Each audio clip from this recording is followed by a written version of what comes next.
আসসালামু আলাইকুম। আমরা মাধ্যমিকের যে সমস্ত গ্রামারগুলো নিয়ে আলোচনা করছি, প্রথম থেকে নিয়ে ১ নম্বর সেট থেকে নিয়ে আজকে ১০ নম্বর সেটে চলে এসেছি। এরপরে আর কোনো সেট হবে না আপাতত। আজকে আমরা ১০ নম্বর সেট নিয়ে আলোচনা করব। আর যারা মাধ্যমিক শিক্ষার্থী রয়েছে, তোমরা ভিডিওটা সম্পূর্ণ দেখার আগেই পজ করে দিয়ে এই গ্রামারগুলো সলভ করতে পারো, পরে মিলিয়ে নিতে পারো। তো চলো আমরা একদিক থেকে সলভ করি, কি কি রয়েছে দেখি। প্রতিদিনের মতো আজকেও প্রথমেই পেয়ে গেছি voice change. The court ordered the police to search the premises immediately. বা premises বলে, premises immediately. The court ordered is a verb and the court subject verb and the police object. আমরা যখন ভয়েস চেঞ্জ করি, active থেকে passive করি, তখন অবজেক্টকে subject করতে হয়। তাহলে অবজেক্ট পেয়ে গেছি, অবজেক্টকে সাবজেক্ট করছি, তাহলে অবজেক্টকে সাবজেক্ট করলে হবে দা পুলিশ। কিন্তু এখানে খেয়াল রাখবো আমরা যে এই যে অবজেক্টকে সাবজেক্ট করলাম, তারপরে অক্সিলারি বা বিভার্ব বসাবো। এখন ওয়াজ বা ওয়্যার, যেহেতু পাস্ট ইনডেফিনিট রয়েছে, পাস্ট ইনডেফিনিট থাকলে ওয়াজ বা ওয়্যার বসাতে হয়।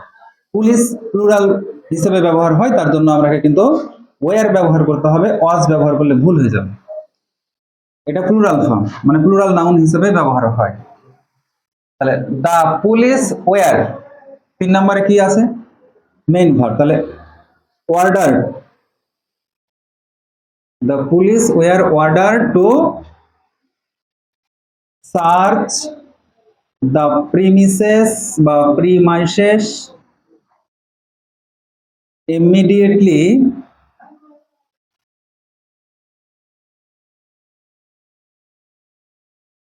by the court.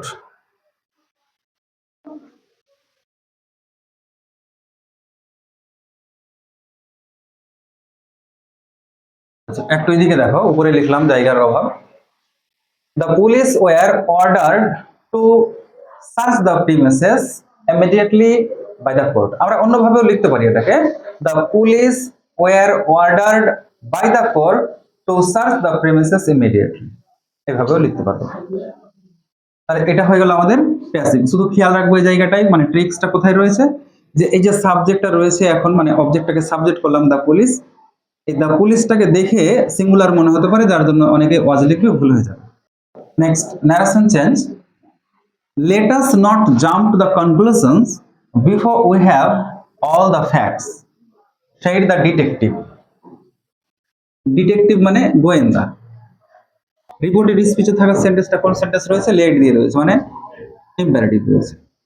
আচ্ছা, তাহলে ইম্পারেটিভ লেট যদি থাকে, লেট মি, লেট আস, এগুলো যদি থাকে, তখন আমরা কি করি? লেট আস প্রপোজ বা সাজেস্টেড করতে হয় আমাকে রিপোর্টিং ভার্বের জায়গায়, অর্থাৎ সেটের পরিবর্তে। তাহলে দা ডিটেকটিভ মানে সেট দা ডিটেকটিভ মানে হচ্ছে দা ডিটেকটিভ সেট। তাহলে এখন কি করব আমরা? যেহেতু লেট আস রয়েছে, তাহলে let us not jump to the conclusions before we have all the facts. কে বলছে কথাটা? ডিটেকটিভ, একজন গোয়েন্দা বলছে। তাহলে লিখতে হবে আমাদেরকে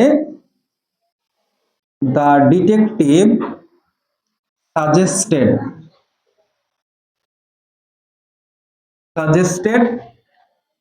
আচ্ছা, তারপরে কি করব? দ্যাট। আচ্ছা, এখানে কিন্তু টু লাগাবে না। দ্য ডিটেকটিভ সাজেস্টেড দ্যাট, কখন টু দেব? যখন আমরা এরকম করেছি যে অর্ডার বোঝাচ্ছে, বা হয়তো এরকম রিকোয়েস্ট বোঝাচ্ছে, অ্যাডভাইস বোঝাচ্ছে, তখন টু লিখেছিলাম। তখন লেট আস, লেট মি, এগুলোর ক্ষেত্রে কিন্তু হয় টু হতে পারে, কিন্তু টু সবসময় লাগাতে যাবে না। তাহলে কনজাংশনটা কি করবে? দ্যাট লাগাবে। লেট আস বলেছে, তাহলে আস বলতে কাদেরকে বোঝানো হয়েছে? যে বলেছে তাদেরকে। বলেছে কে? ডিটেকটিভ। তাহলে এখানে আমাদেরকে মানে তাদেরকে, তাহলে দে হবে এটা। এখন সাবজেক্ট বসবে দে। তারপরে কি হয়? লেটাস থাকলে সাবজেক্ট, তারপরে শুড, বা যদি অনুমতি চাওয়া হয় সেই ক্ষেত্রে এগুলোতে হয় শুড বি অ্যালাউড টু বা মাইট বি অ্যালাউড টু, কিন্তু এখানে অনুমতির কিছু নাই, সুতরাং আমরা শুধু শুড লিখবো। তাহলে should, they should not jump to the conclusions before we have all the facts. we বলতে কারা? তারা।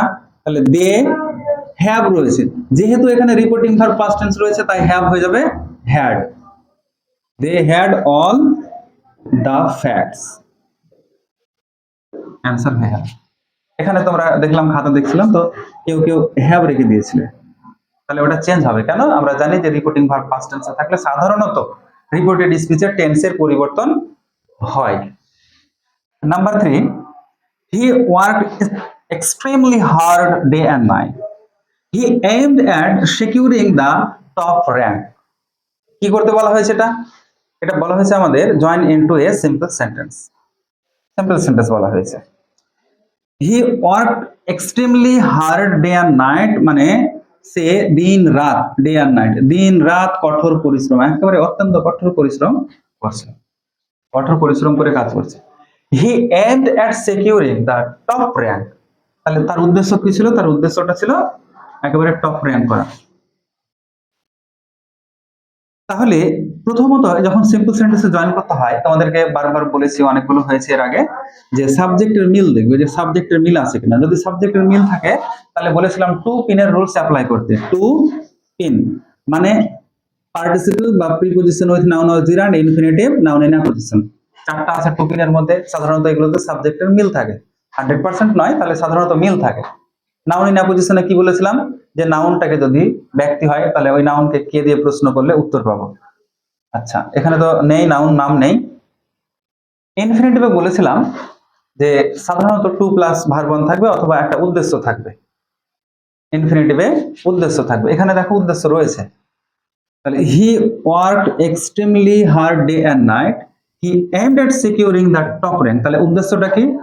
টপ র্যাঙ্ক সিকিউর করা, এটা হয়ে গেল উদ্দেশ্য। তাহলে ইনফিনিটিভ হচ্ছে পার্টিসিপলে দুটো ঘটনা থাকবে, পর পর ঘটবে, প্রিপজিশন উইথ নাউন অর জিরান্ডে প্রথম সেন্টেন্সের সাপেক্ষে সাধারণত দ্বিতীয় সেন্টেন্সের ঘটনাটা উল্টো ভাবে ঘটে, আংশিক বা সম্পূর্ণ হতে পারে, সাধারণত বললাম, সর্বক্ষেত্র নয়। He worked extremely hard day and night, কিসের জন্য? ইনফিনিটিভে টু বসে, তাহলে to plus verb one to secure the top rank. Answer হবে he worked extremely hard day and night, তারপরে এই ডে এন্ড নাইট এর পরে টু প্লাস ভার্ব ওয়ান, তাহলে ভার্ব ওয়ানটা কি হবে? এর secure, to secure the top rank. Answer হয়ে গেল। আবার বলছি, এই অংশটুকু লিখে নিতে হবে, he worked extremely hard day and night to secure the top rank. Infinitive কিভাবে বুঝবো? ইনফিনিটিভ আছে, হয় ইনফিনিটিভে দেখতে পাবো টু প্লাস ভার্ব ওয়ান আছে, অথবা একটা উদ্দেশ্য থাকবে। যদি উদ্দেশ্য থাকে তখন ওই উদ্দেশ্যটাকে টু এর পরে যোগ করে দিতে হবে। তাহলে এর উদ্দেশ্যটা কি ছিল? Two secure the top rank. Next, he possessed immense authority, তার অনেক কর্তৃত্ব রয়েছে। হি could not overrule the decision of the board. দেখো প্রথমে বলছে যে সে অনেক কর্তৃত্বের অধিকারী, অনেক কর্তৃত্ব রয়েছে তার, মানে ক্ষমতা রয়েছে।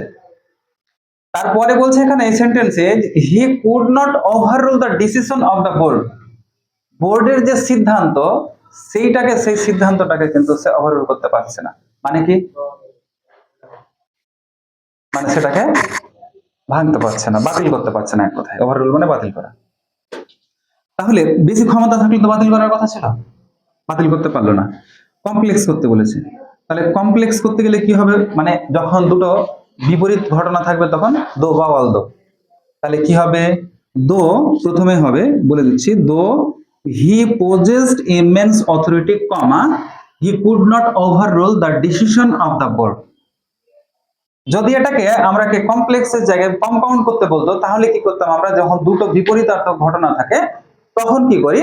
তখন আমরা অ্যাডভার্সেটিভ কনজাংশন ইউজ করি। লিখতে হতো আমাদের he possessed immense authority comma but he could not overrule the decision of the board, অথবা এখানে বাট না দিয়ে, সরি কমা না দিয়ে, but could not overrule the decision of the board.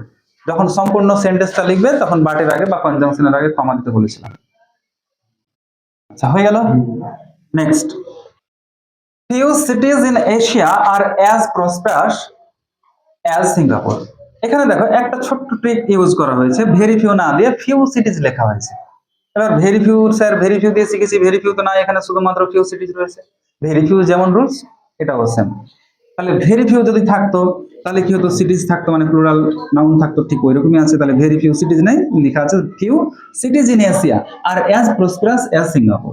Superlative degree বা comparative degree begins with subject, তাহলে subject কি রয়েছে, সিঙ্গাপুর দিয়ে শুরু করো,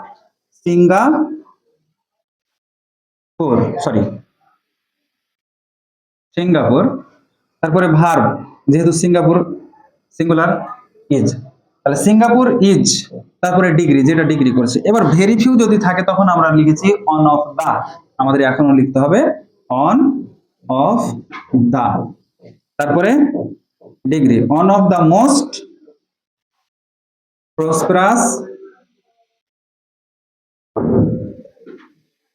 সিটিজ, এই জায়গাটা ভুল করেছিল একজন, cities in Asia.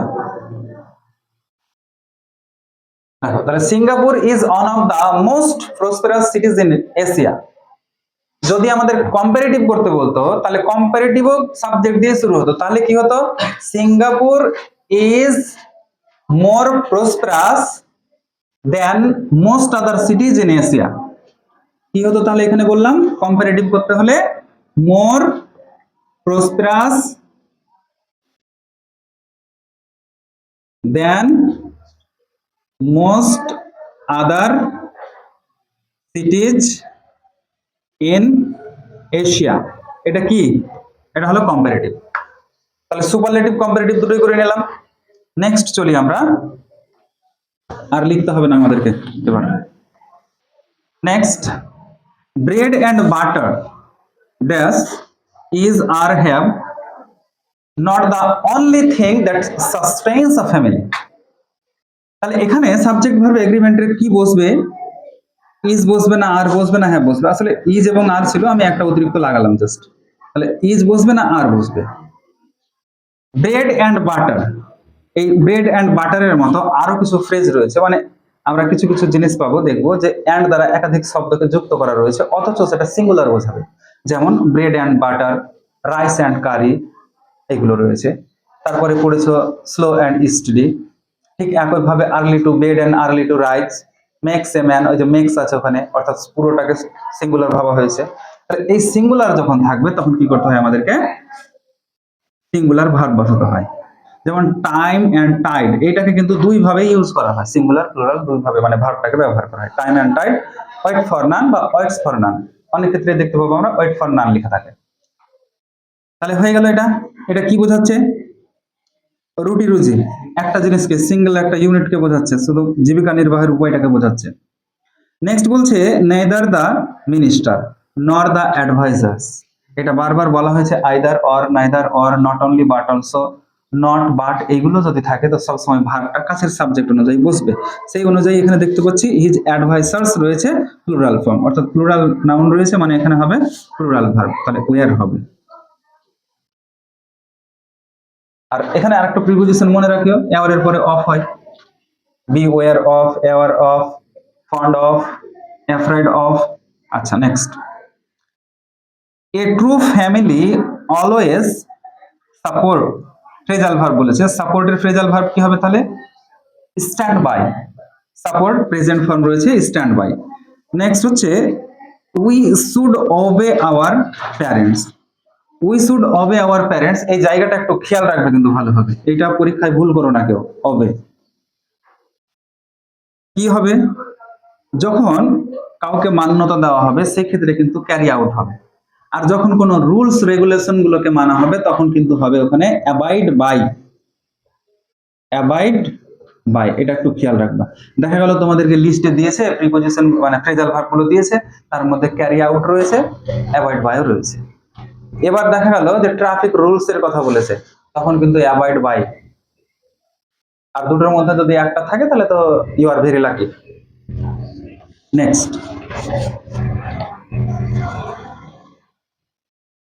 Number 10, he takes pride, article preposition বলা হয়েছে, he takes pride, sorry takes pride, pride এর পরে ইন বসে, প্রাইড ইন, প্রাউড অফ, তার takes pride in his heritage but his brother died of cholera last year. তাহলে এখানে died of এই জায়গাটা একটু বুঝবে, পরীক্ষা কেন্দ্রিক জায়গা, ভীষণ ভালো জায়গা এটা। তাহলে ডাই অফ যখন রোগে আক্রান্ত হয়ে মারা যাবে, পিপাসার্ত হয়ে মারা যাবে, ক্ষুধায় মারা যাবে, তখন হবে ডাই অফ। যখন দেশের জন্য মারা যাবে, সৎ কাজের জন্য মারা যাবে, বিশ্বাসের জন্য মারা যাবে, তখন হবে ডাই ফর। অবহেলায় যদি মারা যায় তাহলে হবে ডাই থ্রো। এবার যখন ভায়োলেন্সে মারা যাবে তখন হবে ডাই বাই। আচ্ছা, আরেকটা হচ্ছে ডাই ফ্রম, যখন অতিরিক্ত খাবার খেয়ে মারা যাবে বা পান করে মারা যাবে সেই সময় হবে ডাই ফ্রম। তাহলে এটা মনে রাখবে যে die of, die for, die from, die by, die through, অনেকগুলো আছে। এটা একেবারে পরীক্ষা কেন্দ্রিক। তোমাদের যদি আসে ক্লাস 10 লেভেলে তাহলে হয়তো ডাই অফ দিয়ে কলেরা, ম্যালেরিয়া, ক্যান্সার কিছু একটা নাম দিয়ে দিবে। Next, he has a great passion for music. passion for music, passion এর পরে for, passion for music, but her parents insist এর পরে on হয়, কখনো কখনো আপন, সব সময় বেশিরভাগ ক্ষেত্রে on। তাহলে insist on her pursuing a career in law। appropriate preposition মনে রাখবে, pride in, died of, এখানকার সবটাই বললাম, passion for, insist on, কখনো আপন বসে। নেক্সট, শেষের যে অ্যানসারটা কোশ্চেনটা রয়েছে, লাস্ট কোশ্চেন দেখো, he perform the duty with great honesty. এখানে অ্যাডভার্ব বলেছে, rewrite the sentence using adverb form of honesty.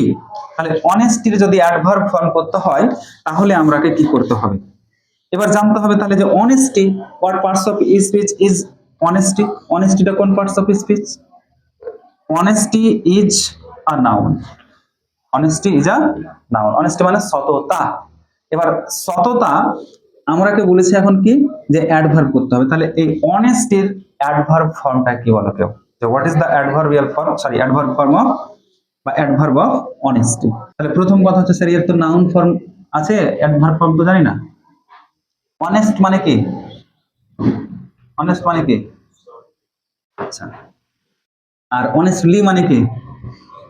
সততার সহিত। তাহলে অনেস্টলি হবে অ্যাডভার্ব। তাহলে প্রিপজিশন বাদ পড়বে বললাম, মানে কি এটা বাদ চলে যাবে উইথটা। তাহলে লিখো, দেখো অ্যানসার কি হবে, হি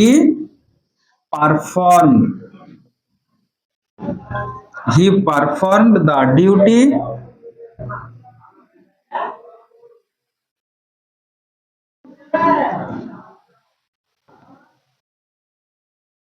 ভেরি অনেস্টলি,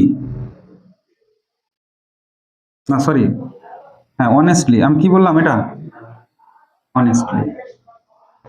আচ্ছা, এখানে দেখো গ্রেট অনেস্টলি লেখা যাবে না, গ্রেট কিন্তু অ্যাডজেক্টিভ, নাউনকে কোয়ালিফাই করেছিল, আর adjective never qualifies any adverb, অ্যাডভার্বকে কিন্তু কখনো কোয়ালিফাই করে না। কিন্তু এখানে দেখো গ্রেটটা কাকে কোয়ালিফাই করে রয়েছে, গ্রেট কোয়ালিফাই করে রয়েছে নাউনকে, তাহলে গ্রেট অ্যাডজেক্টিভ, অ্যাডজেক্টিভ নাউনকে কোয়ালিফাই করেছে।